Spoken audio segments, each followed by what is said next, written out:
distinguished group of experts who came from a mix of backgrounds. So this morning, we have with us today 5 experts who have in their own backgrounds an extensive experience in terms of original thinking, writing, research, and policy engagement in the areas in which they're speaking of. So with that, let me turn first to my colleague Sue Horton, who is the CIGI Chair in Global Health Economics here at University of Waterloo and the Balsillie School of International Affairs. Excuse me. And it's obvious just from that initial title of her chair, her focus on global health architecture and the challenges around that. And the question that we might start would be, what kind of issues challenge the emerging complex world of public health? There are issues around coordinating mechanisms, issues around strong leadership, appropriate mandates, financing, appropriate institutions. So let me just turn to Sue and invite her to make some opening comments. So good morning. So this is kind of the etc. session, and maybe it's not surprising, this is the one that's dominated by women. Well, if I were really going to make provocative remarks, I would say we're also a little short on people representing Africa, but there are none at this session either. So obviously health is of great interest to Mexico. You only have to think back to the H1N1 crisis, which emanated from Mexico and which had devastating short-term effects on their tourism, to think how much worse it could have been if H1N1 had turned out to be more like SARS. And Mexico also has a lot of strength in health. Julio Frank from Mexico, who's been the, I guess, health minister there, has been a key figure at WHO for a period. And likewise, the Institute of Public Health in Mexico does excellent research on health topics, on public health. So how does health fit into the international architecture? Clearly, it's not a top priority of the G20, and maybe that's appropriate. We did hear yesterday that the G20 already has its work cut out for it, and that it's important not to, get mission creep such that they fail to make progress on the things where the G20 really does have to make key decisions and to lead. And I guess in the health area, we're lucky that the WHO is actually a strong organization technically.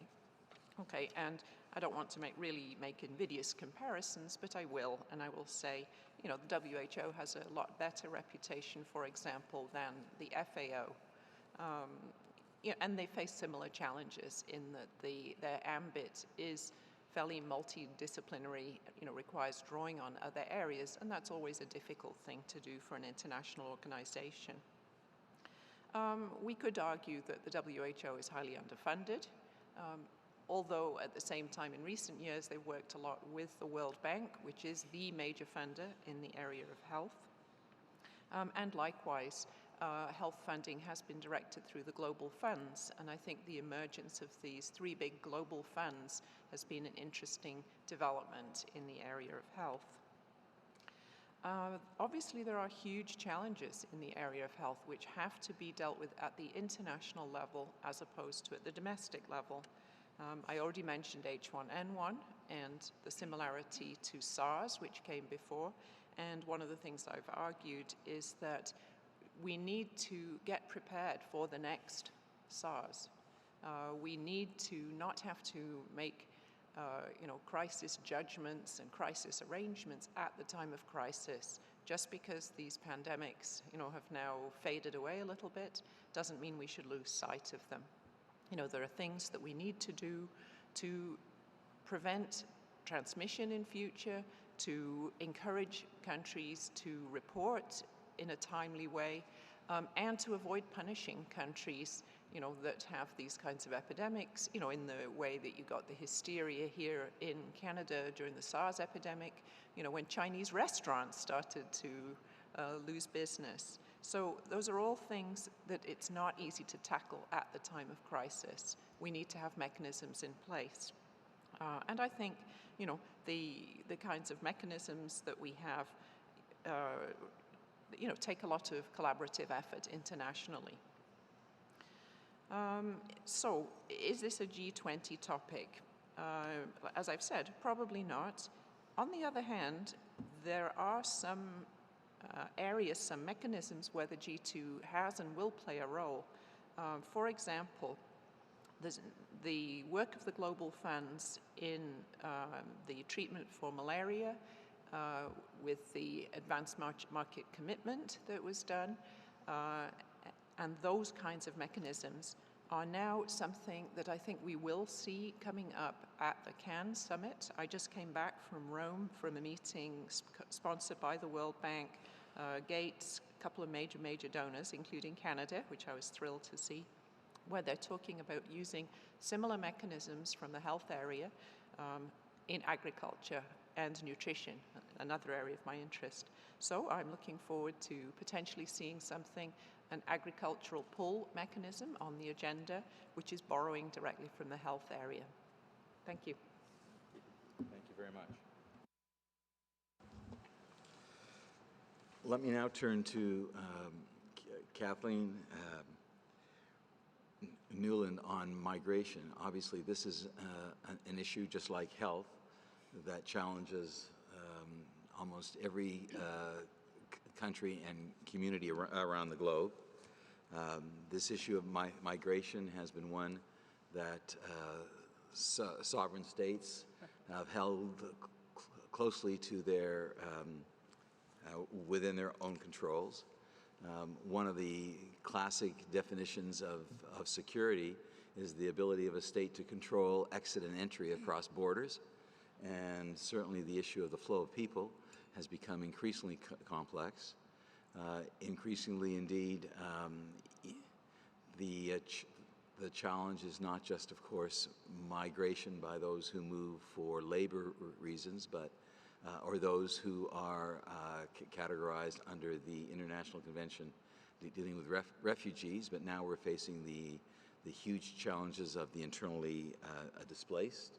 So forced migration of various kinds is increasingly complex and challenging. So let me just start with an initial question to Kathleen about the issue of the robustness, the effectiveness of regional agreements on migration, and where you think those kinds of things are going, because I know that's an area of great concern to you. Thank you very much, David, and I really want to thank the organizers of this meeting for including migration in the agenda. Of all the manifestations of globalization, it is the one that is least often discussed in fora like this, and so it's very good to have the opportunity to discuss it with all of you who are so interested in the various aspects of globalization. The action on international governance of migration is pretty strongly at the regional level at this point. We see in a number of regional integration processes that migration is being woven in, often belatedly, but better late than never. The European Union is working toward, they still have a long way to go, but they're certainly working toward a common system for asylum and migration, and are about to come out with a new communication this winter on their so-called global approach to migration and mobility. But other regional integration processes like Mercosur, the Southern Cone, and the Economic Organization of West African States, ECOWAS, also have freedom of movement clauses or arrangements that are, again, partial but meaningful in terms of regional mobility. At the global level, there is much less. Countries are still suspicious of the idea of international governance of international migration, if I can put it that way. But we do see some movement. There are a number of new developments, really starting around 2000. The international discussion of migration kind of exploded in a lot of different directions at once. Kofi Annan was very much a champion of this discussion. He insisted that the UN had to be relevant. If the UN was to be relevant in the 21st century, that this was one of the issues it was going to have to deal with. Unfortunately, there really isn't a champion now that is pushing it, but Kofi's legacy in this issue lives on. In 2007, one of his last sort of big gatherings at the UN was a high-level dialogue on migration. He insisted that all the UN agencies that deal with little bits of migration, including WHO, the WTO, just about, migration is implicated in almost every issue, except maybe arms control, but he insisted that all the UN agencies that deal with it sort of form themselves into a group and have some discussion. So the Global Migration Group was born and now has 16 agency members, 15 in the UN, plus the International Organization for Migration, which is not part of the UN system. This year will be the 5th year for the Global Forum on Migration and Development to meet, which is an intergovernmental meeting outside of the UN system, and it's over 160 countries have taken part in that meeting. And the significance of the Global Forum, the GFMD as it's known, is that it has provided a space for a non-rancorous, inclusive discussion of migration, which is something that's escaped the UN system as such so far. And I have considerable hopes for that. There are a couple of other signs of hope in addition to that and the regional processes. More countries, I think most fundamentally, more and more countries around the world are now simultaneously both countries of migrant origin and countries of destination. We see this very strongly in the US-Mexico migration relationship, that it's not nearly as polarized as it used to be with between sending and receiving, and that's happening all over the world. So there is a lot more space for discussion about migration, but we're still at the very early stages of building any kind of international governance, still at the stage of building the policy networks, building the evidence base, and agreeing on some relatively non-controversial issues on which states can work together. Thank you. Okay, I'm sure we'll get back to both migration and to health. Let me, however, now, if I get my notes here,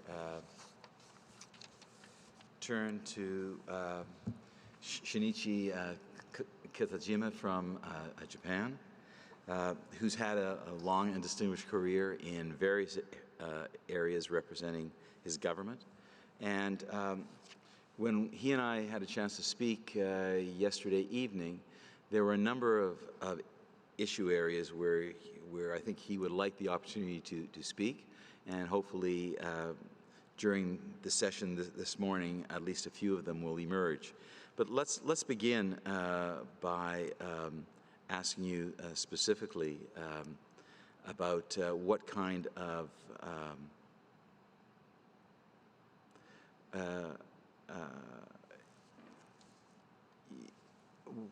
let me ask you on the human rights issue, if you don't mind. Let me start there, because we know that this is a sustained area of concern across a number of areas of international governance. There are several UN bodies and institutions and organizations that deal with human rights.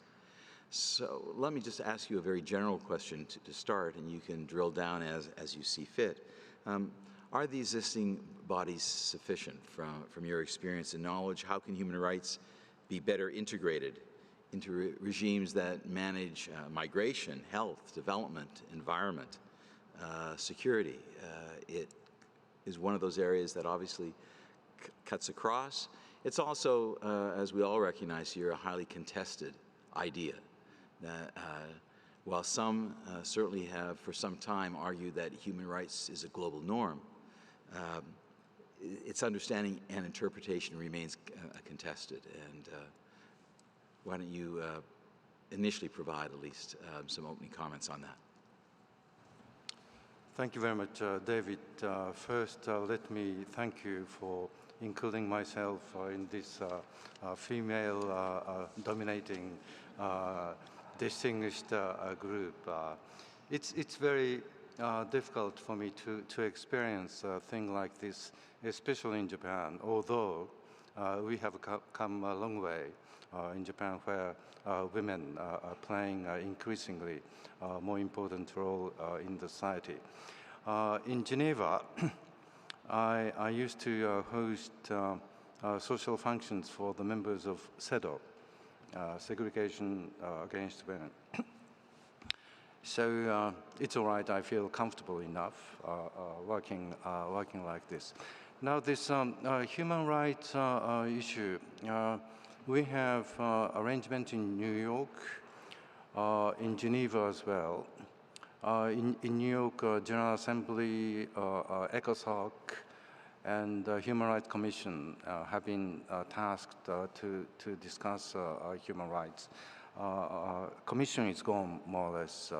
We all know that several years ago, I think it was in 2006, we all agreed that now we should have a council, a human rights council, which have been meeting throughout the year now. Human Rights Council has become a full-time job for many of the ambassadors stationed in Geneva.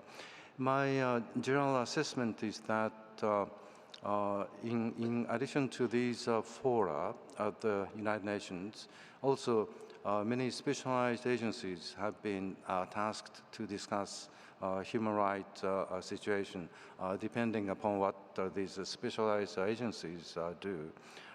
It seems, especially in the wake of this creation of Human Rights Council, where all the membership is now subject to what is called Universal Periodic Review of human rights situation there. I think the whole system seems to be working pretty well as far as human rights are concerned, including discussion at various specialized agencies, including ILO, WHO, and so on. Thank you.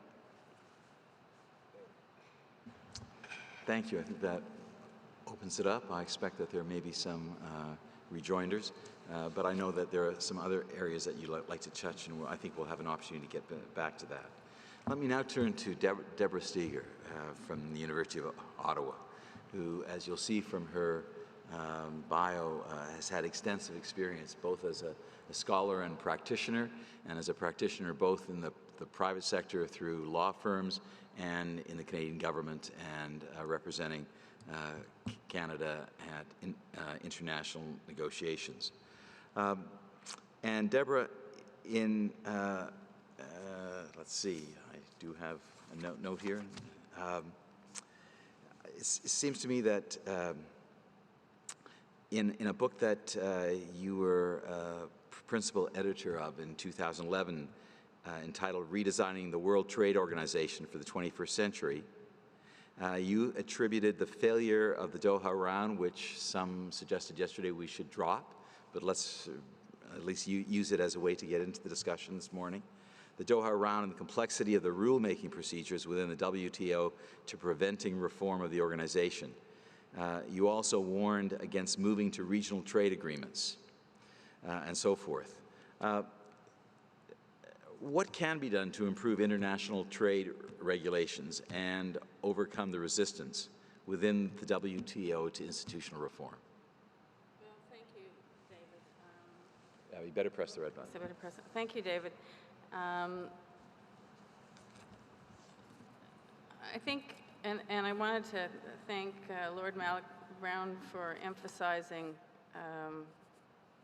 the point last night that multilateralism is at risk generally in the world today. I'm going to emphasize that point and indicate that I think in the WTO and WIPO, because I'm going to talk about trade, investment, and intellectual property quickly in 3 minutes, that multilateralism is at risk, and that what we're seeing is fragmentation of rules in those 3 areas. The WTO is fundamentally, of all of the international organization, about rules. It has a treaty that's about this thick, and a strong, well-functioning dispute settlement system that is very different from any other international treaty or international organization in the world today. So the failure, or whatever is happening exactly in the Doha round, is very significant, because it means that the negotiating machinery in the WTO is broken down. Now, this is a problem because the WTO itself is a relatively new organization. It's a young sapling, it's only 16 years old, and it's in danger, I think, of really becoming increasingly irrelevant. The preferential trade agreements and the increasing proliferation of them might not have been a really serious problem if we didn't see the really recent phenomenon of the major powers, the developed countries, starting to enter into agreements with each other. But we're starting to see that on a major scale just recently. Canada, EU are negotiating, EU, India, Canada, India, etc. And we're seeing major plurilaterals like the Trans-Pacific Partnership. So things are changing, and I think this is a major threat to the multilateral system. It's also significant that at the ministerial meeting coming up in December in the WTO, the Doha round and concluding the Doha round is really not even on the agenda. It's about the 4th or 5th item. Nobody, even Pascal Lamy, is really aiming to conclude the round anymore. The first topic on the agenda is the importance of the WTO. And what they mean by that is they're going to talk about preferential trade agreements and the threat to the multilateral system that preferential trade agreements pose. So they're going to talk about institutional reform of the WTO. That's the topic on the agenda for the ministerial meeting, not the Doha round. And we can talk later about perhaps what the G20 should talk about. Because I have some ideas about institutional reform and what ministers can talk about at the ministerial meeting, but I think that's what delegations in Geneva are going to focus on at the ministerial.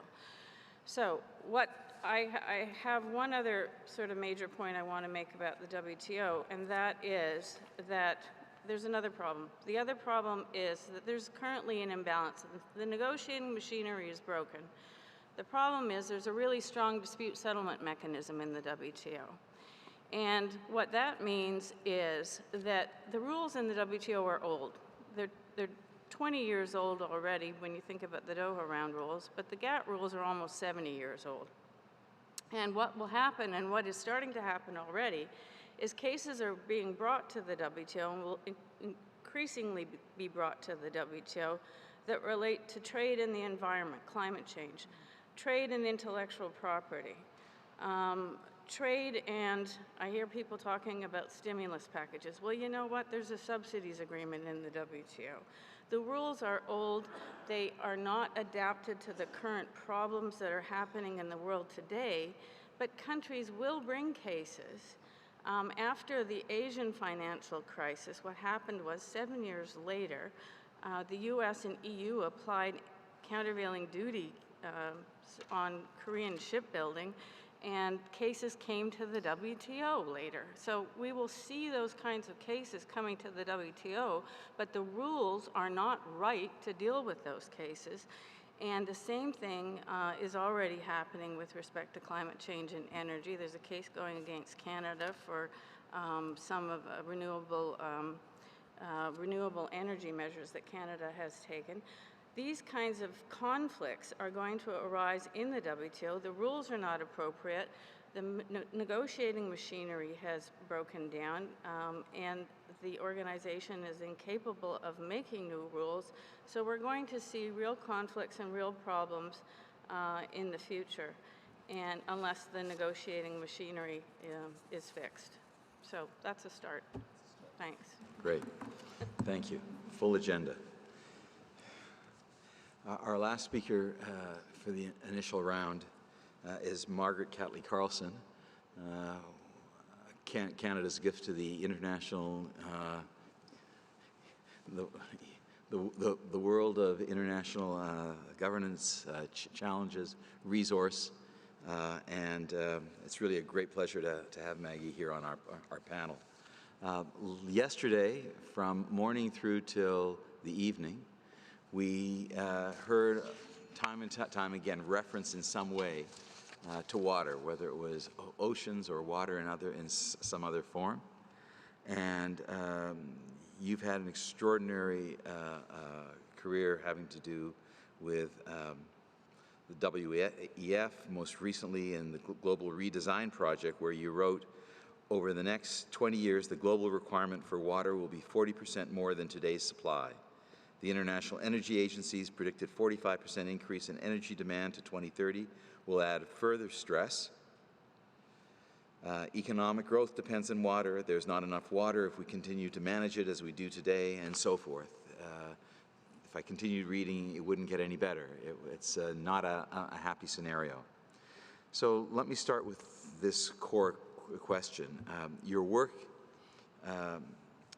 in the WEF suggested a new kind of entity is needed to provide a basket of coordinated and bespoke support to governments to bundle together, quote, tailored analytical work and neutral platforms for dialogue and planning. Tell us some more. Do we need an international organization for water, as is the case for health, for weather, for agriculture? Thanks very much. Thanks for the fact that I'm here, and I'm going to get exactly to that point, but I want to start off with a few observations about this ubiquitous thing called water. No water, no life. It's non-negotiable. Bad water, bad health, child death. It takes for every calorie of food we raise 1 liter of water, so each one of us is responsible for consuming about 2 metric tons of water every day in the food we eat. More people, more demand for water. Keith was the one that mentioned that linkage first. It's a closed system. When somebody tells you at a cocktail party that we're running out of water, we've got exactly the same amount as the dinosaurs had. And it's absolutely a closed system, but because of population growth, in various places we've drawn down the rivers, drawn down the groundwater, cleaned out lakes, and the water doesn't come back. About 70 rivers no longer reach the sea, including the Nile, the Indus, big ones, and about a third of the population of the world lives in water-stressed areas. So that's basically the tablecloth. Does it need new governance, as you said? Absolutely. It definitely needs governance. Whether it needs global international governance is another thought. I'm really not sure. The problem is basically at the national level. National non-water governance was set up at a time when you had much more water than population, and so therefore countries' water governance is found in usually somewhere between 17 to 28 ministries that can all make rules and laws about water.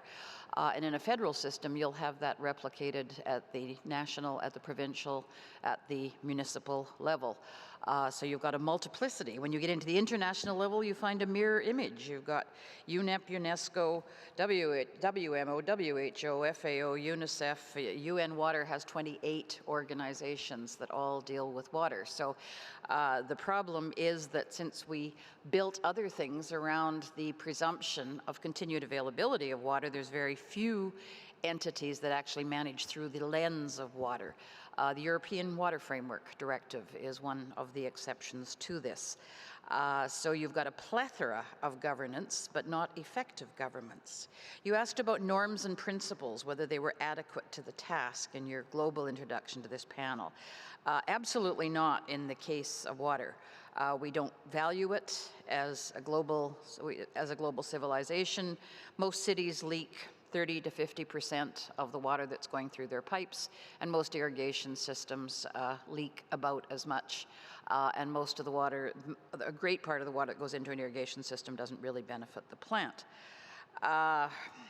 Unlike telecoms, energy, and food, where people expect to pay, most people think water should be free or near to free or very low cost. So the result is that we have not only deficient systems, but because this planet uses value as a way of deciding how to move, it's very difficult in water, where there's no value system that can be ascribed through an economic valuation of water.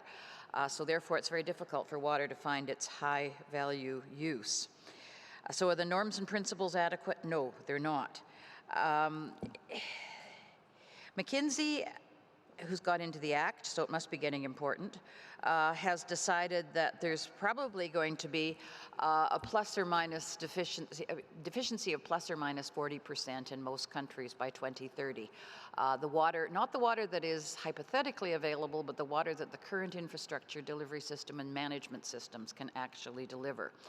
And so therefore, they are the ones that have called for what you described as a much more coherent analytical platform that sets out what countries' options are, and they've worked out their famous cost curve to start giving examples of what can happen here.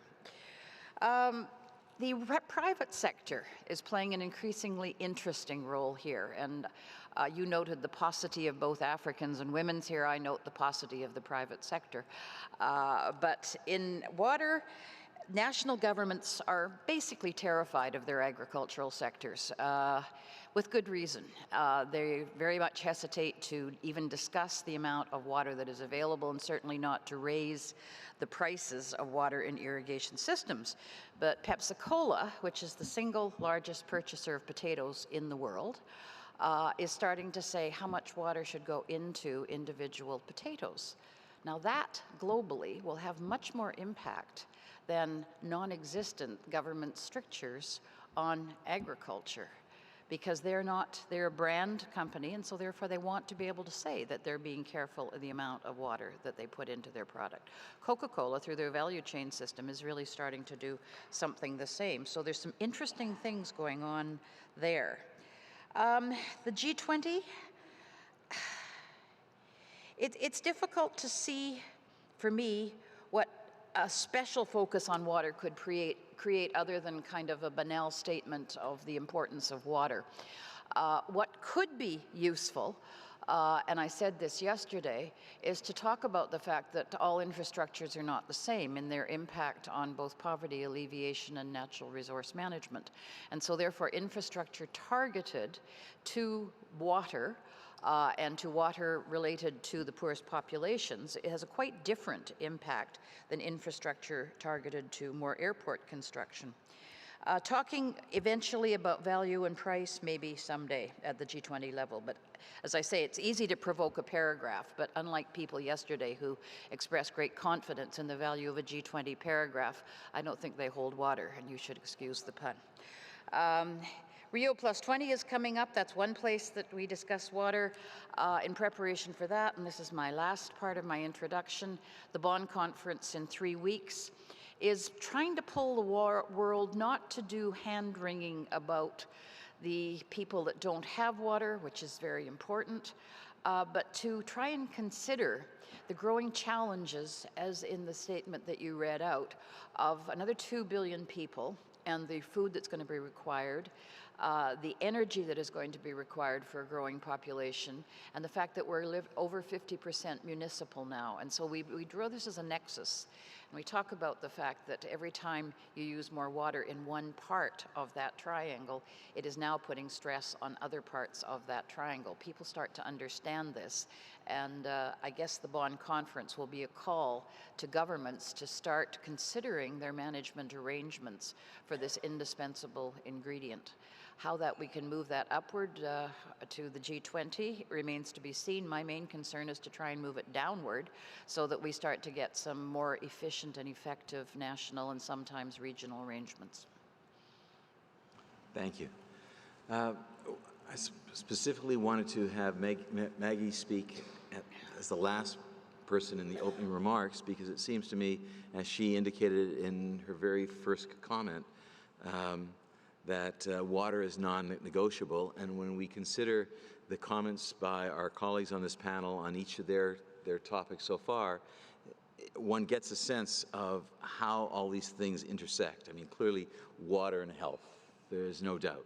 Water and the challenges of those involved, for instance, in forced migration, whether internally displaced or refugees. The issue of human rights, but I know you have also, Shinichi, you have an interest in environment. You've had experience in the OECD and the concerns related to all that entails, including in the DAC and therefore the role of water. And certainly the issue of trade, it's occasionally come up time and time again as a concern about, the extent to which water is a global commons, the extent to which it becomes an aspect of positioning of particular states and their needs. I'm just wondering if, before we get to the specific issue of institutional coordination, and then opening it up to conversation from the floor, if there are some conversations that we can have around the table right now that has been spurred by these opening comments. Please. I'd love to, because one of the real issues is how you reflect virtual water in trade. Because there's water in everything, t-shirts, microchips, coffee, all of these things. And they're very much part of what you talked about with the system simply not reflecting the realities of today, because who thought about the water content of something 80 years ago when the GATT rules were set up? But the refusal to trade, which happened in 2008 with the price spikes in agriculture, was often very water related because countries were protecting their water stock, and so therefore were not allowing the export of cereals. And GATT really doesn't cover, WTO really doesn't cover refusal to trade and put the establishment of export barriers. It covers them, but it's a very weak area. And this is going to be more and more important as the days of stable agricultural prices are probably finished, and water and agriculture are like this. So I just wanted to endorse what Debra is saying about, certainly in the natural resource areas, it's out of date, and I'd love to have any of her reflections on whether she sees that as part of the out-of-dateness. Thank you. Well, I mean, I wholly agree with exactly what Margaret has just said, but also the other issue is with respect to product process mechanisms, and this comes up in sort of carbon pricing and sort of the extent to which products have carbon in them as well, and water in them. The GATT can't currently take account of that, and we'll have to see if you just leave it to the dispute settlement mechanism. They have to try to deal with this in the likeness of products. And that's going to be very, very difficult to just sort of leave it to the dispute settlement bodies to try to deal with, how governments are unilaterally developing measures relating to the water content or the carbon content of products and developing government policy measures related to that. It would be much better if governments could negotiate rules relating to that. The other aspect that I didn't talk about is there are, and there could be MEAs, et cetera, multilateral environmental agreements that deal with this. If the WTO was better able to deal with other international agreements, that's actually something I might write. I'm going to be writing a little paper for the WTO ministerial, in which I'm going to propose that in WTO dispute settlement, if they could take better account of other international treaties in dispute settlement, there could be maybe less conflicts between WTO agreements and other treaties. And that might be one way to resolve the problem without always having to negotiate new agreements all the time. Everyone around the table seems to want to make a comment here. So let me first turn to Kathleen, and then Shinichi, and then Sue. Thanks. I was very struck by a couple of things in Margaret's comments that resonated with me as someone who looks at migration. And one of those was when you talked about countries trying to protect their own resources. And this is the idea of sovereign rights and sovereign control over migration is something that is seen as one of the big barriers to international cooperation. And I'm struck with with two things in the analogy with water. One is that sovereignty in these fields is really a myth. States haven't had control over their migration processes for decades, if ever. In fact, they didn't even really start trying to control migration until about the turn of the last century. The invention of the passport was sort of more or less a phenomenon of the 1920s. Before that, people moved freely. So the idea that there's some ceding of sovereignty when you start talking about international cooperation, whether it's on water or movement of people, I think we can fundamentally challenge the premise of that assumption. The other thing is the question of who are the relevant actors in this. When you talk about water, as when you talk about migration, the decision makers are millions of individual people who every day make decisions about their sort of fundamental behaviors.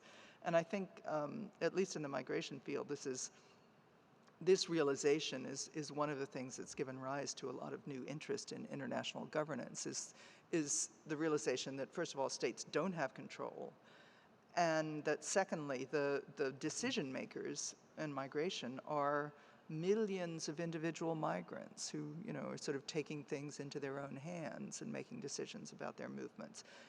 Millions of employers who are deciding that they need to hire migrants, whether they're authorized or unauthorized to move. Intermediaries, people who make money off the movements of people, whether it's recruiters and so on. And I'm sure you could find the analogy in each of those stages of the process for water and for a lot of other international transactions. Thank you. Shinichi? Thank you, David. I very much wanted to emphasize at this juncture that when we talk about filling gaps in the international governance, as far as I'm concerned, is a question of emerging economies, so to speak. These emerging economies to be given more proper place in the international fora, and also responsible roles to be played by these emerging economies. We certainly talk about China, India, Brazil, Russia, South Africa, and others. What I have noticed, for instance, when I was an ambassador to the OECD, the busiest committee at the OECD was the Committee for External Relations, chaired by a very able Canadian ambassador at the time. After all, most of the ambassadors there in Paris were spending time discussing relations with India, China, Brazil, and Russia. Coming to Geneva, the picture is somewhat different because the international organizations there are more universal in nature. But still I found, for instance, at the IOM, where I once was the chair of the council of the organization, India was a newcomer, and China was not a member. Brazil, for some strange reasons, failed to pay annual contribution. They are not active players there. WTO has been mentioned yesterday and today. The difficult problem we are faced with at WTO this time is while these emerging economies continuing to advocate that there are only two categories of countries, developed countries and developing countries, and they are from developing countries. There is this lack of understanding about the reality. Reality is that China, India, and Brazil are by far the more significant players than most of the membership. So the point is, maybe I don't have to mention the Security Council in New York. These emerging economies ought to be accommodated and ought to be given a more proper place in the international organizations. And they should, with a good reason, to be expected to play a much greater role. Thank you. Thank you. Sue. So one of the issues David asked us to think about in his notes in advance was the issues of spillover effects. Okay, and this relates to a point both Debra and Margaret brought up. So one of them mentioned carbon content of exports, and Margaret mentioned water. And they both said, you know, these the things are not taken account of. Okay, so I'm going to give you a heartless economist perspective and say, yeah, no, water does have a price. We all pay in Waterloo for our water consumption. It's now actually metered by the unit. Farmers do pay for water. You know, the farmers in California maybe don't pay enough, but they certainly do pay. And the poorest certainly pay for water in terms of, you know, buying water from tankers, etc. So maybe the issue is that the prices aren't right, and in the carbon content of goods, yeah, it's clear we underprice things. But maybe before we rush out and start creating cumbersome coordinating mechanisms and, you know, accountability and how are we going to measure all this, maybe we can try to use markets a little bit more. Okay. One of the issues I was going to raise in my opening remarks and forgot to was the issue about international codes of conduct for goods that are traded that have adverse effects on health in other countries. And I was going to throw out the issue of tobacco and that, you know, maybe we should be strengthening international codes of conduct regarding tobacco marketing, given that, you know, most of these multinationals are from developed countries, but are now busily peddling their wares in the developing countries. So, but on the other hand, maybe we should try and internalize some of these externalities, and we should allow the developing countries to go out and sue the multinational producers of tobacco in the same way that's so effectively happened within the developed countries themselves. Thank you. And maybe the odd suit on asbestos. I just wanted to pick up the point on sovereignty that Kathleen raised. I think this is her analogies are very real. We've got 260 shared water courses in the world. And when you had a billion population, that sharing was a lot easier than it is going to be with 9 billion. And there's nothing to increase your sovereignty over water like a nice big dam, where you make sure that the river doesn't run by quite as quickly. And the impact on the downstream is therefore very real, has to be negotiated, and nowhere is this more real than the big rivers coming out of China towards both India and down the Mekong. And so those are very definitely issues for management. So yes, we do need rules and regulations. We need an international law on water, which we still don't have. The one that was negotiated for 30 years is still lacking 9 signatures to enter into ratification. That's maybe something that someday we might call on the G20 to add to. And is Sue right about water markets? Absolutely, they definitely have a place. particularly in places like Australia, where there is a recognition of the economic value of water, and also in California. And so therefore, as soon as there's a recognition of the economic value, you can start talking about water markets. Yeah, I think there's obviously an additional incentive in terms of, in addition to everything that's been said so far, for those of us who've done any research in the history of international peace and security issues, every one of the issues that we've raised so far can be tracked in some way to either a correlation or a cause for interstate conflict and intercommunal conflict. And I think there is sufficient evidence to suggest that in some parts of the world, it still continues, whether it's dams or migration or other kinds of sovereignty-based issues, which are increasingly facing the challenge of transboundary, if not regional or global coordination. Before we turn to specifically some questions around international governance and coordinating mechanisms, there are a number of folks out at the other tables who have some questions. So let me turn to those for a few minutes, and then we'll come back to specifically asking each of you to provide some thoughts about international institutions, coordination mechanisms, and the challenges around governance. There's a question from table number 3. Carmen. Okay. Well, first of all, thank you very much. Considering that this panel or session was titled Other Issues, it was pretty interesting.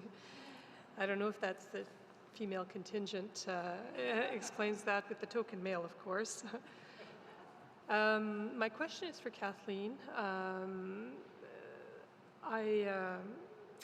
You talked about the fact that perhaps the slow, I don't want to say slow, but limited progress in the area of migration governance is because of the suspicion of certain countries with respect to where we would go with that. And I suspect that Canada may have been one of those countries.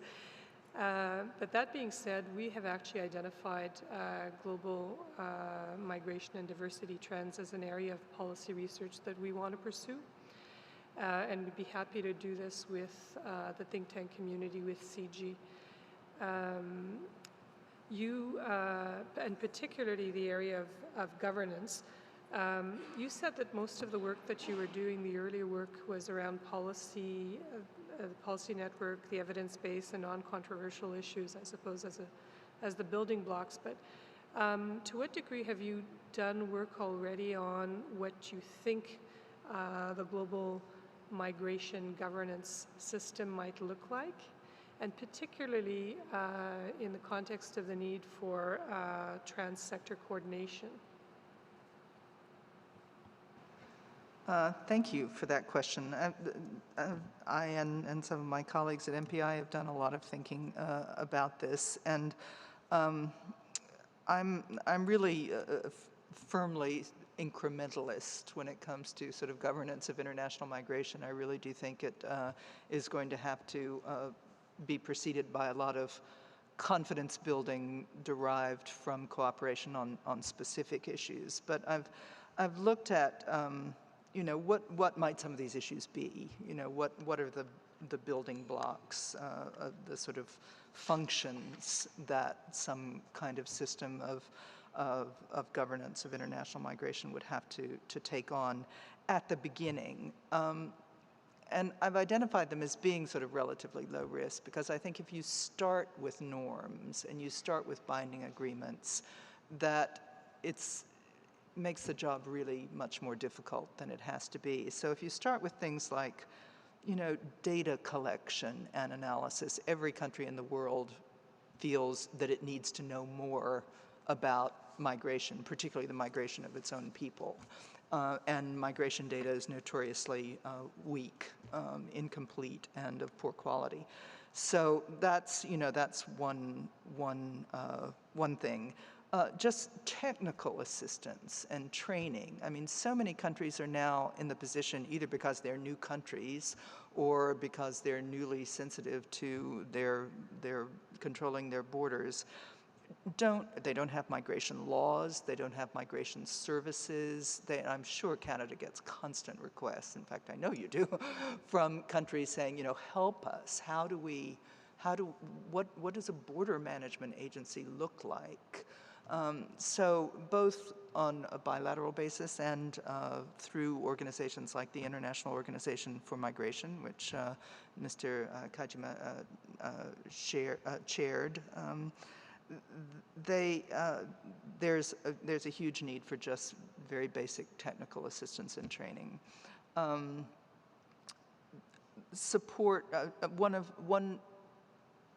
issue on which there's almost universal agreement is trafficking in persons is bad.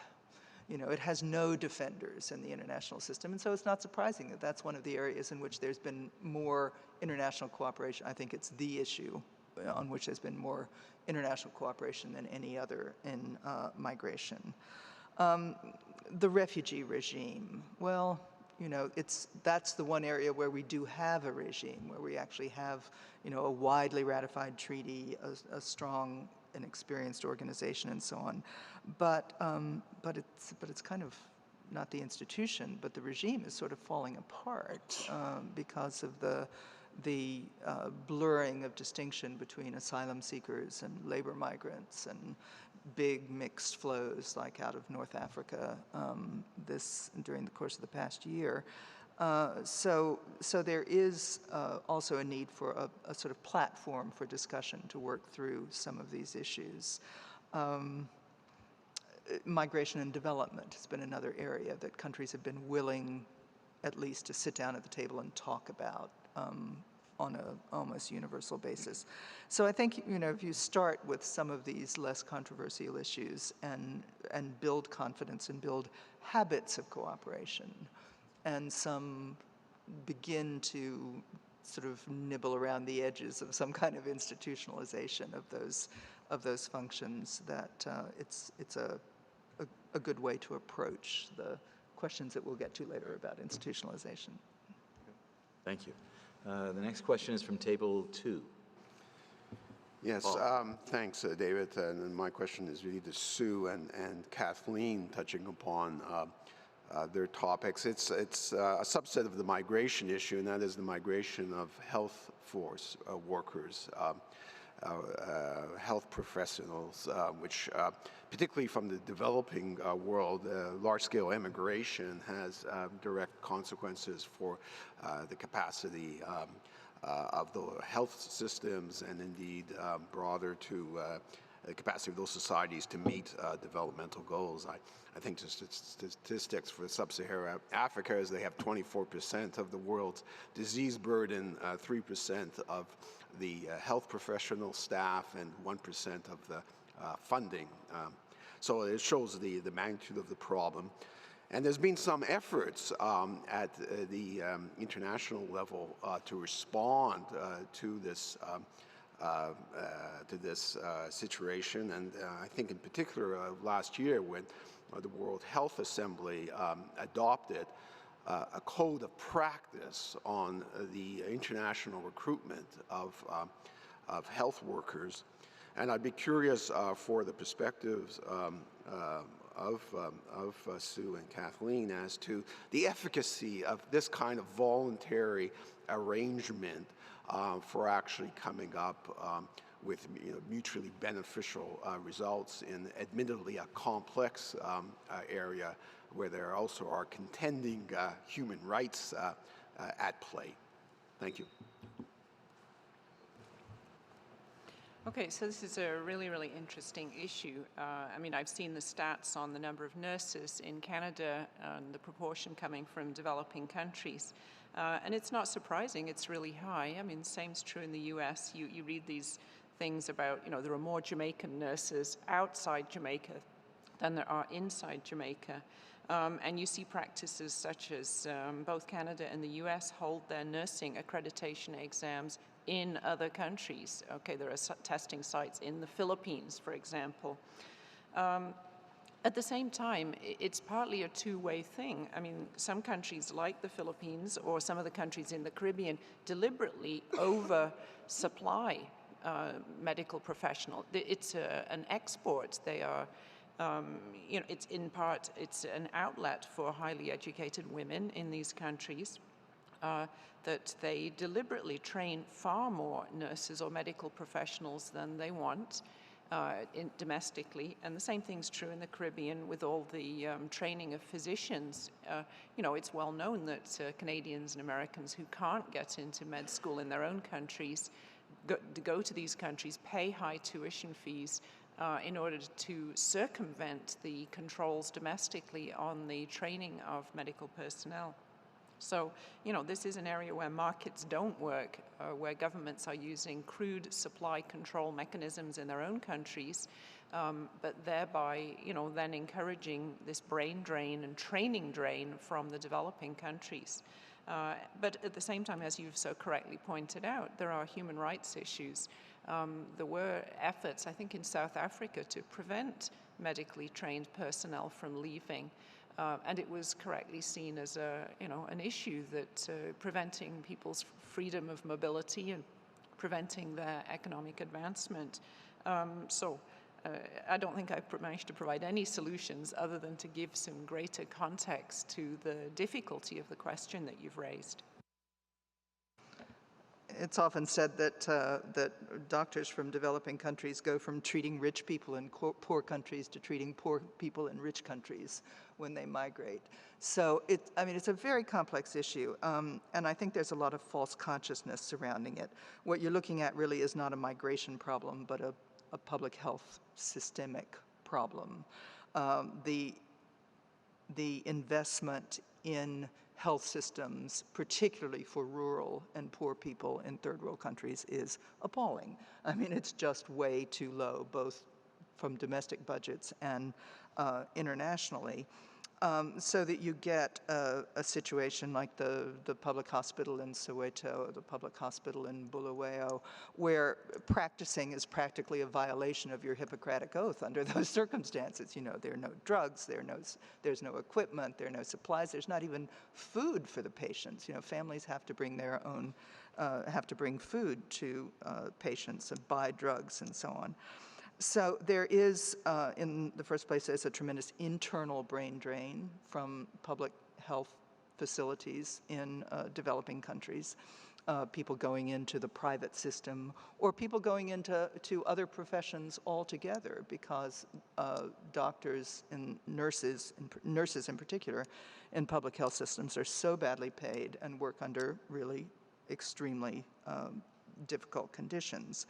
So I think the approach I totally agree with what Sue said. It shouldn't be a prohibitionist approach where you're sort of penalizing individuals for the failures of the system, but rather a more systemic effort to build up the system, which includes training and appropriate training. I mean, if you are a gifted brain surgeon or medical researcher, and someone forbids you from leaving Niger, the world is not going to gain from that, prohibiting that transaction. So appropriate training for medical personnel, circular migration for people so they can work, as happens very frequently in the Caribbean. People spend part of the year in their country of origin and part of the year in a more developed country. Twinning arrangements between hospitals. There are all kinds of things that can be done, but prohibiting the movement of health personnel is, in my opinion, not going to help. We're getting a long list of folks who would like to ask some questions. So I know on this particular one, Shinichi and Debra both want to make a brief comment. And then I think I'll cluster some questions so that all the panelists can pick up what they would like. And then in the remaining minutes, I think we'll turn to the issue of coordination. So if you could make your interventions reasonably brief and focused.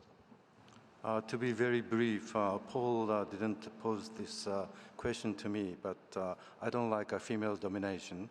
Therefore, let me just explain that as far as this migration of health workers is concerned, there's a brave new development in Japan where through bilateral EPA agreements, Japan is trying to accommodate health workers from Singapore, Indonesia, and the Philippines. Concerning aging society in Japan, we certainly need many of these people in Japan from abroad. No human rights consideration. However, we are asking them to take an examination so that they can be qualified to work in Japan. I just wanted to comment that this is a trade issue as well. In the Doha round, this was one of the demands of the developing countries in the services negotiation was movement of persons, particularly services personnel, to recognize professional qualifications. But as the Doha round is not going anywhere, I guess that's not going to happen anytime soon, but you will see movement of persons and recognition of professional qualifications as an issue in regional trade agreements. Thanks. Good. Thank you. So far I have 5 on the list. So let me take questions from table 1, 5, and 11, and we'll give the panelists a chance, and then we'll move on. Table 1. Thanks very much, David. 2, I guess, more observations and questions for Debra. And I'm glad, by the way, congratulations to Barry and the organizers for getting trade on the agenda. It slips off way too easily in these discussions. I guess the first one relates to trade and climate change. I'm always struck by the enormous gulf between the climate change negotiators and the trade people. It seems inevitable that we will get into an era of adjustments at the border. And I guess my question to Debra is, can you foresee ways in which countries can construct border tax adjustments or purchasing of allowances or whatever that's consistent with WTO rules? The second one, I guess, relates to the Mexican G20 summit. Lourdes said on several occasions Mexico was very anxious to produce and promote green growth. At the moment, a number of other Latin American countries, particularly the Brazilians, are leading the charge that green growth is a dangerous concept because it will lead to challenges in the WTO and lead to measures to block trade from developing countries. It seems to me, if we're talking about a quick research agenda, I know very little work that's been done in this area.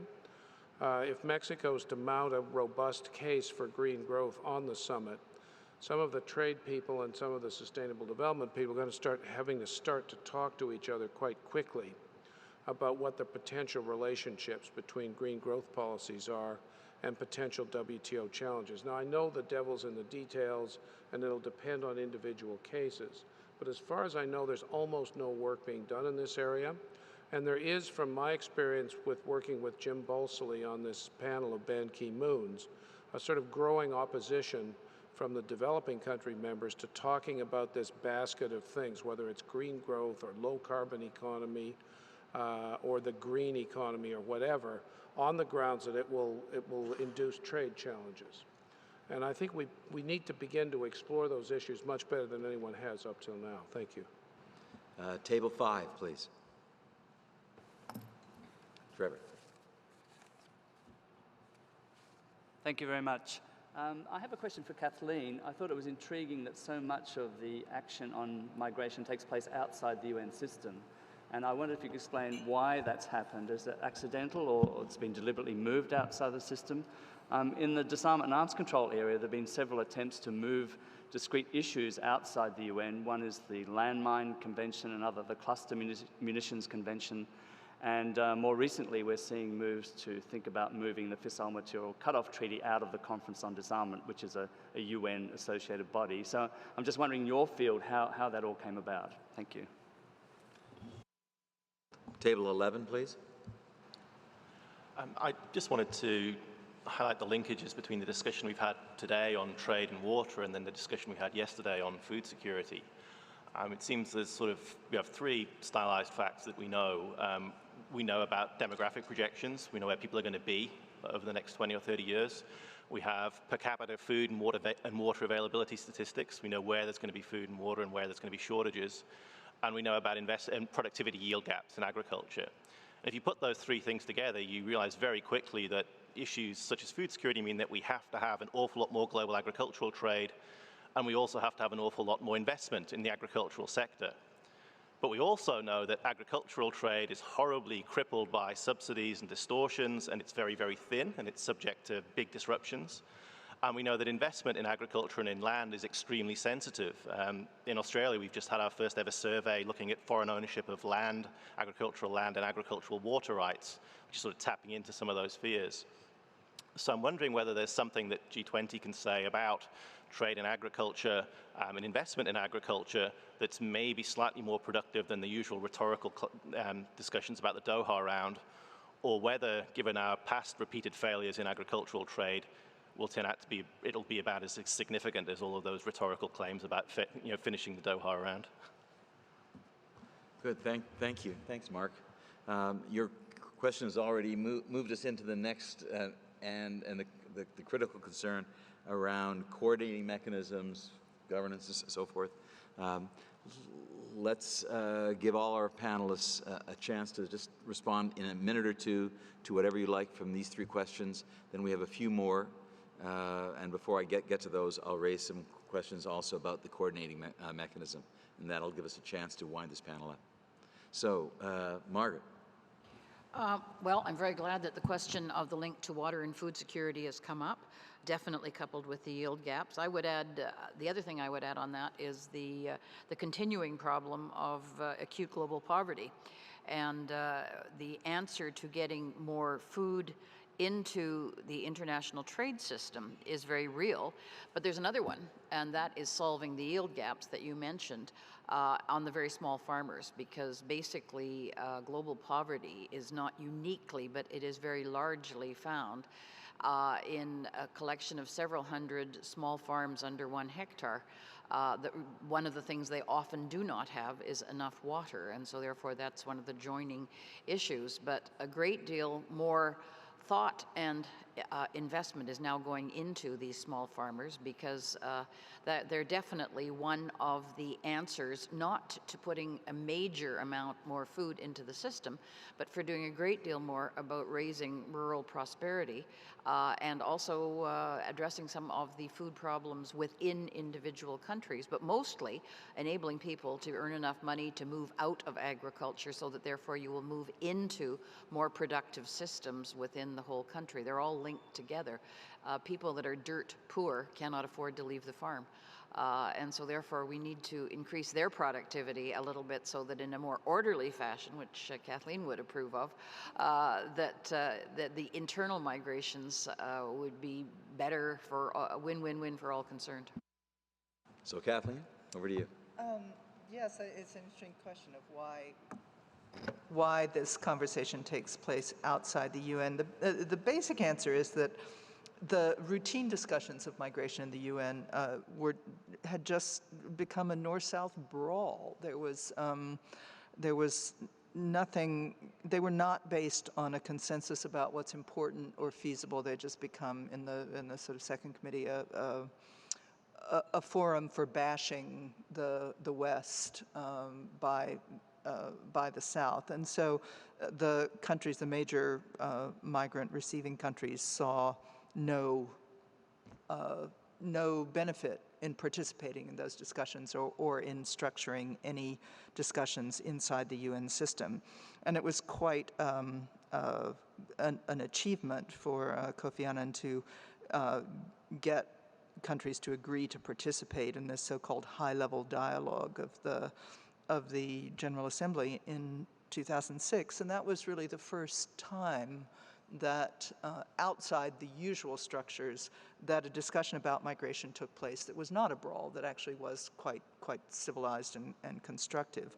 But still the suspicion remains, and the US and Canada and Australia and the Europeans have been utterly unwilling to have the UN become the framework. The question is still on the table. The major migrant source countries still want it to be in the UN because they have more influence there. There'll be another high-level dialogue in 2013, and certainly one of the issues on the agenda will be taking this Global Forum on Migration and Development back into the UN framework. I think if that happens prematurely, it will sort of kill this relatively promising and relatively new debate. But there are structures within the UN. I mentioned UNHCR is still a pretty well-functioning system, though it's under challenge. But the Migrant Workers Convention, a UN convention that was passed in 1990, was just embodied a lot of that lack of consensus. It took 13 years for it to come into force with 20 ratifications. It still has only 45 ratifications and not a single ratification from a major migrant receiving country. Thank you. Debra? Well, I'll start with the reverse and answer the last question first. With respect to agriculture trade, I'll just say one thing, and that is my point about the dispute settlement system is even more emphatic with respect to agriculture. Because the peace clause has expired in agriculture, what that means is that Brazil or a developing country could sue the United States for its agriculture subsidies now, and it wouldn't be dealing with the agriculture agreement anymore. It could sue it under the subsidies agreement because the negotiations haven't succeeded. So the field is wide open. I don't know if any developing country wants to do that, but the longer that the Doha round goes on the way that it is, seems to me that the developed countries are in a really precarious situation, especially the U.S. that has massive agriculture subsidies. So, that's a really compelling reason to try to do something with respect to subsidies. David's asked questions that could create a massive research agenda for quite a while, as he knows, and but the critical questions there really depend on the facts of what measures exactly that governments come up with.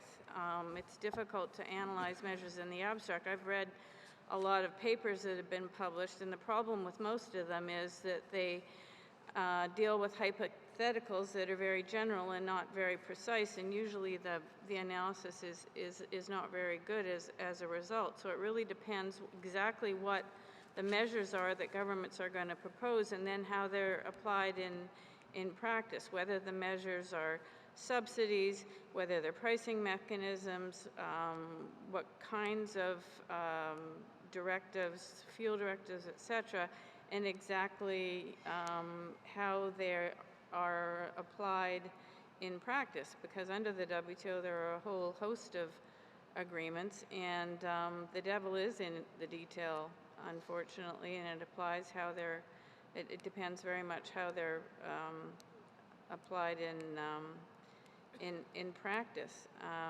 So I don't think there's an easy answer, David, but it is very important to analyze on the facts. There were a couple of recent cases that just came out of the WTO about 2 or 3 weeks ago, both under the Technical Barriers to Trade Agreement, that are important. They were panel decisions, they both went in completely different directions. The panel, for the very first time, recognized, looked at likeness in a different way, and bought the aims and effects, the product process argument. And another panel didn't, and adopted the traditional likeness competitiveness approach. And so those 2 cases, I'm sure, will be appealed, and we'll see what the appellate body does. And that will be very important for future climate change cases, David. So we'll see what happens when the appellate body gets those 2 cases, yeah. With apologies, I'm aware of that we still have some people who'd like to ask some questions, and that we're getting close to time. So what I'd like to do is just remind you around some issues having to do with one of the key questions that Barry Caron and his group laid out for us for the conference. And then I will turn to our colleagues from tables 8, 3, and 5, and then to the panelists, which will have a chance. They'll have a chance to respond to the issues that have been raised, hopefully in time for that we still have time for a break before the next session. So before I turn to table 8, let me remind you that one of the 4 key questions that Barry and his colleagues laid out in the call for this conference was the following. What are the gaps in the coordinating mechanisms to analyze and address spillover and external effects to ensure coherence? And for those of you who had the chance to read the responses from most of the participants, let me remind you just a few of the things that were said, not necessarily in exactly their words, but in just quick bullets. How to manage, once recognize, the vertical and horizontal interconnectedness of issues as well as interventions and actions. How to bring the relevant leaders together on a focused but necessarily complex agenda, where the intersections of issues often transcend the particular structures of government and the assignment of responsibilities. The need to transcend the narrow interests and lack of performance of national governments against agreements reached and their expectations, such as food security, crime and corruption, and so forth. How to engage the private sector and an increasingly transnational civil society in ways meaningful to the growing diversity of stakeholders. The challenge of the lack of coordinating mechanisms among the leaders of the most significant global or international organizations. The issue of the provision of adequate surveillance and reporting on critical sectors that could lead to early warning provisions and actions. This is just a small sample of the many concerns that were raised by those attending this conference. Not least, of course, an abiding concern over the coordination of efforts, whether acute or chronic, whether they should be driven by crisis or as part of an ongoing, sustained steering process of the international agenda. So with that, just as background and charging each of our panel members with the challenge of at least addressing in their closing comments their initial thoughts, very briefly, on the challenges around coordination in this increasingly complex world. Let me turn to our colleagues from Table 8, then Table 3, and then Table 5, and ask you to be reasonably brief in your intervention. Table 8. Thanks. I've been struggling in embarrassment since yesterday for not answering Margaret's question about what global governance of water would be like, but I'm glad that she's actually helped me answer it through her comments. And this is about spillover and coordination.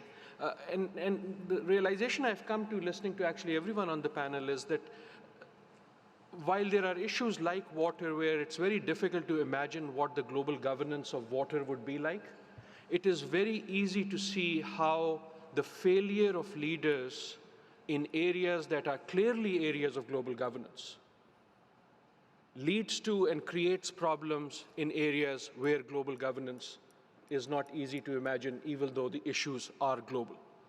I'm sorry for the convoluted sentence there, but let me give a very simple example. Climate change.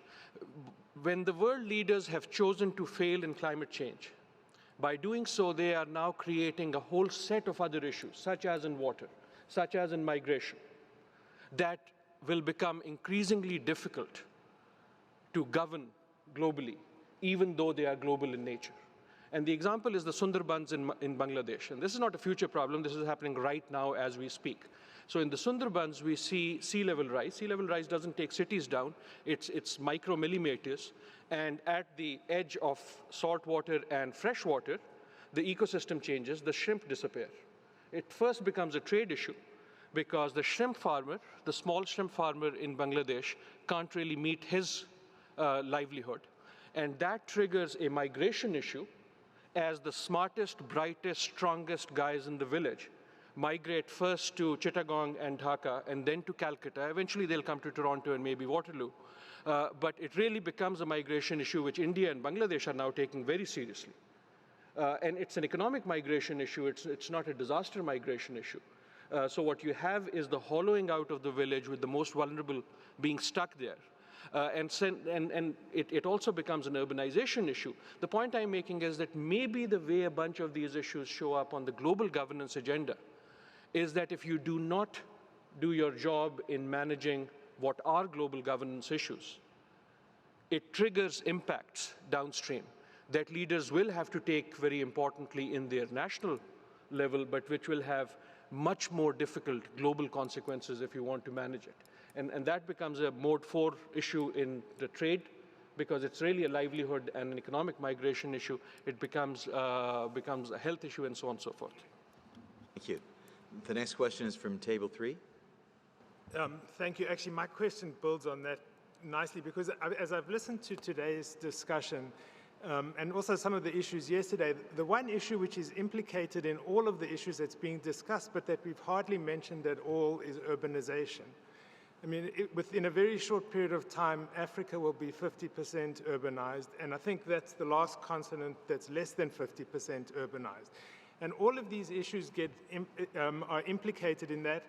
And while it's true that urbanization is primarily a local and national governance issue, it does have global governance implications.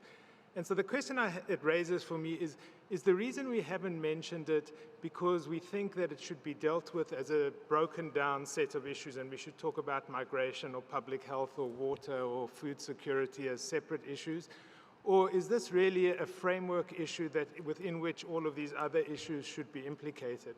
And just as a footnote to that, to maybe make the point, is in South Africa, the Ministry of Housing was renamed the Ministry of Human Settlements to make clear that it was a multi-sectoral issue that had to implicate all the issues into one ministry. Thank you. And our final question from the participants is from table 5. Thank you very much. I have a question/comment for Kathleen. Related to migration governance, there is this issue of remittances, workers' remittances. Remittances have become one of the largest sources of foreign exchange for the developing world over the past years. They exceed foreign direct investment receipts of developing world. They are certainly far greater than official development assistance. And what is interesting about remittances is that they're counter-cyclical to the business cycle. They move counter-cyclically to the business cycle of the recipient country, thereby serving as a macroeconomic stabilizer, whereas they move pro-cyclically to the business cycle of the sending country or destination country for the migrant. But when there is a global recession, like the one we are living through, there is a problem because, to take Mexico, for instance, when economic activity in the U.S. is slowing down, remittances receipts of Mexico fall down as well. When construction activity in the U.S., for example, slows down, there is a significant drop in remittances receipts of Mexico. And when there is a, recession in the destination country and the origin country simultaneously, recipient country needs more remittances, but there is less remittances to be sent from the destination country or migrants. That's a problem, and there is no international organization addressing this issue, even though remittances have become so huge. There's small task forces at the IMF and OECD, and they're basically worried about, possibility of remittances getting used for terror financing. But other than that, nobody's paying attention to that issue.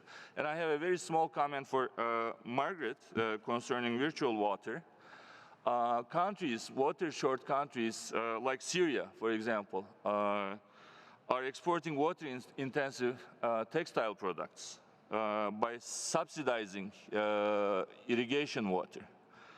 And they distort, not only trade patterns across countries, but they also cause, a waste of scarce water resources.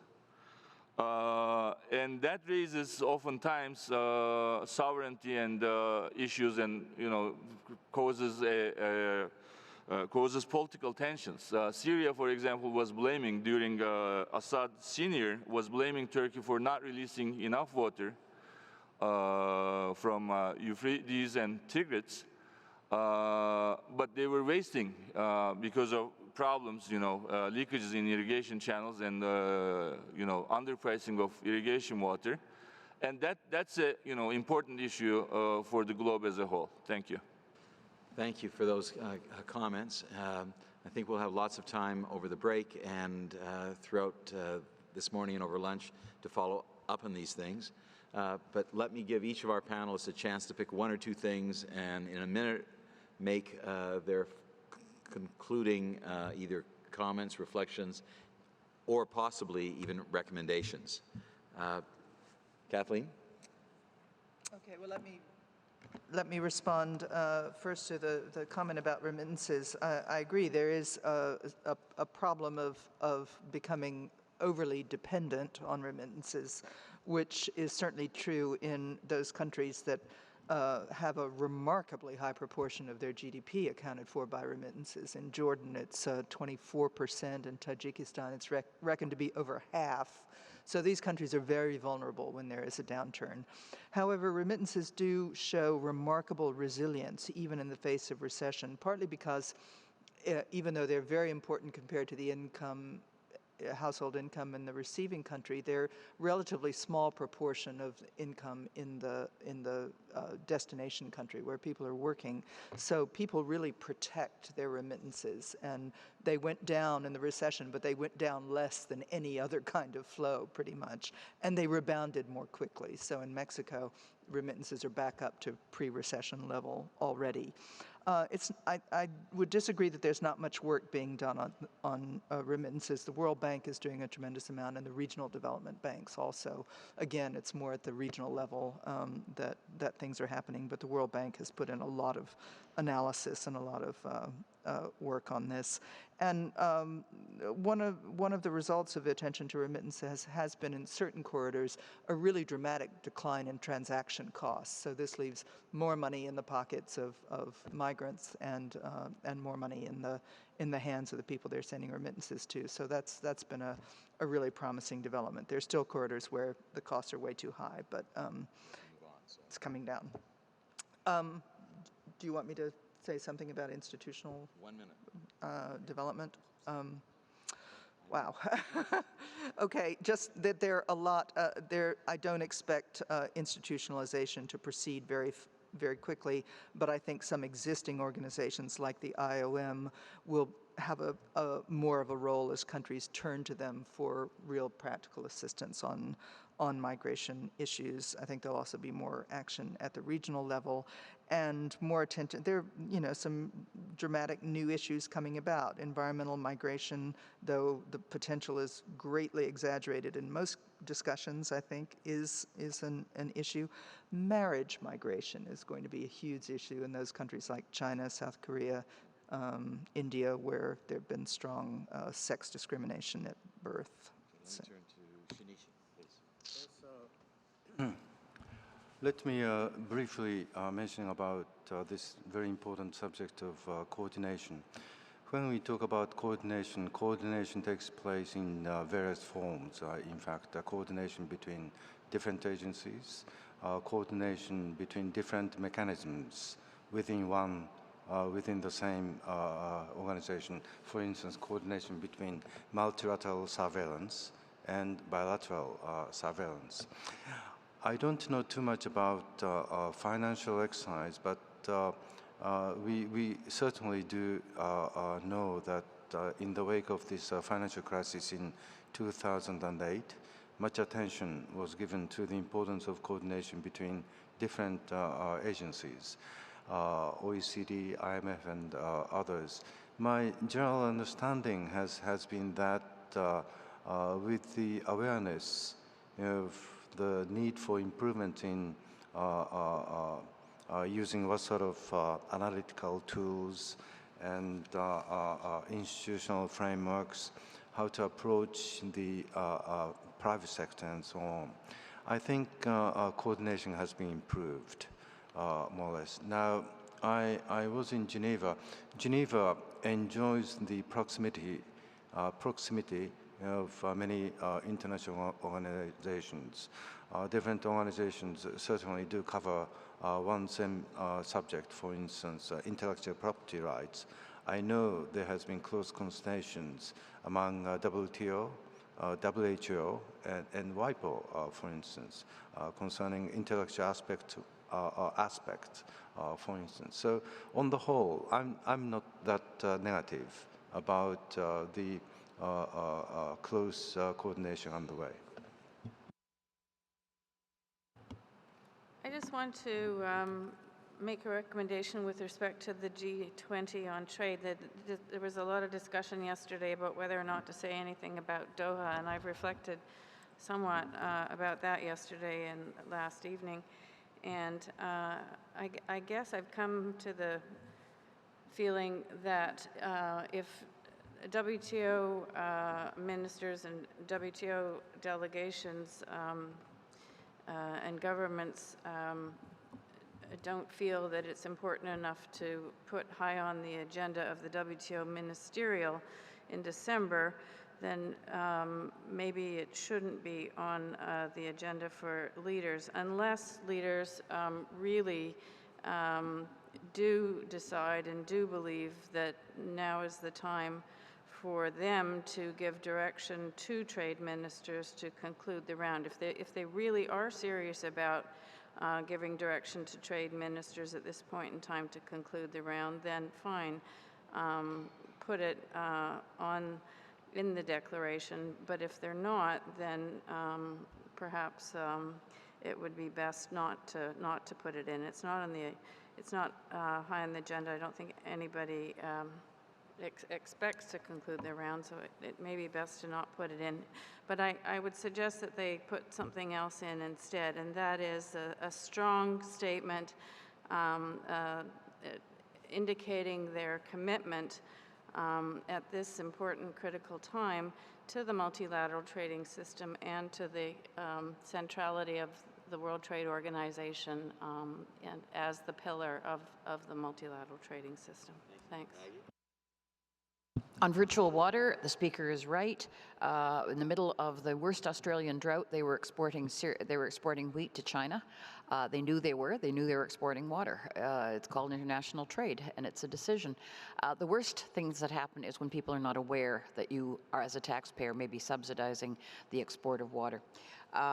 Urbanization is a great opportunity for reducing, reusing, and recycling water, particularly linked to agricultural sector. Third thing, the main gap is exactly what Paul Martin and Ernesto Zedillo talked about the first night, and that is leaders actually leading their populations to a greater understanding of what their water situation is.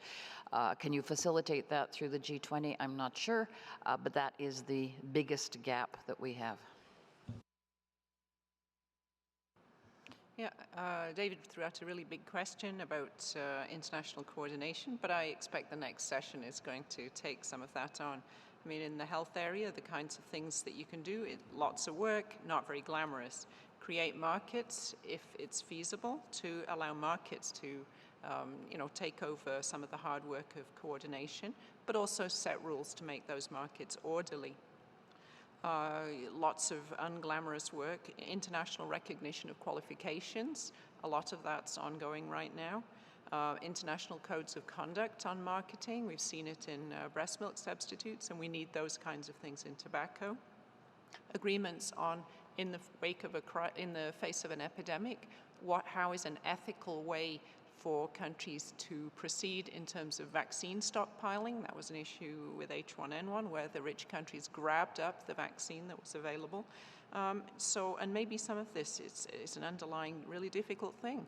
We have to have some international agreement on ethical issues, on some values that we commonly share, to try and transcend the issues where states conflict. Anyway, look forward to the next session. Thank you all for being patient. We've run over our time, but then Barry gave us a tough agenda, 5 very different topics, so they were all connected, and we wanted to make sure that there was a chance to address them with some care. Thank you to the panelists. Thank you for your fine questions, those of you around the tables. And we're